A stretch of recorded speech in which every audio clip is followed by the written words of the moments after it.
Hello दोस्तों, आज हम डिस्कस करते हैं महाजनपद टू एम्पायर फॉर्मेशन चैप्टर लेकर। दोस्तों, एक वक्त ऐसे थे अराउंड 6 सेंचुरी बीसीई में, जब नॉर्थ वेस्ट इंडिया में छोटे-छोटे ट्राइबल स्टेट्स यानी जनपद होते थे। धीरे-धीरे बड़े होकर ये 16 महाजनपद बने थे। इनमें से कुछ मोनार्की सिस्टम में थे और कुछ रिपब्लिक सिस्टम में थे। सो उस वक़्त अराउंड 6 सेंचुरी बीसी में सबसे ताकतवर और सबसे पावरफुल अगर कोई डायनास्टीज़ थी, तो सिर्फ़ और सिर्फ़ मगध डायनास्टीज़ को ही माना जाता था।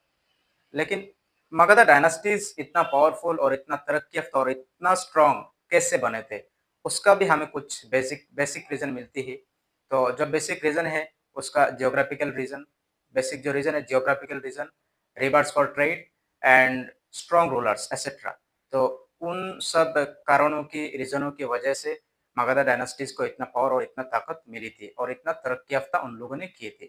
मगध डायनास्टीज़ का सबसे इम्पोर्टेंट जिन डायनास्टीज़ को माना जाता था, उनमें से हरियन का, शिशुनागा, नंदा का सबसे इम्पोर्टेंट और सबसे जानी-मानी, सबसे रिमार्केबल डायनास्टीज़ माना जाता था।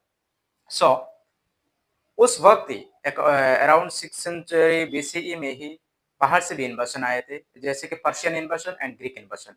पर्शियन इन्वेशन में आए थे साइरस एंड दरियुस और उन लोगों से ही आए थे Aramaic script in the Persian culture and coin system की इन्फ्लुएंस हुई थी।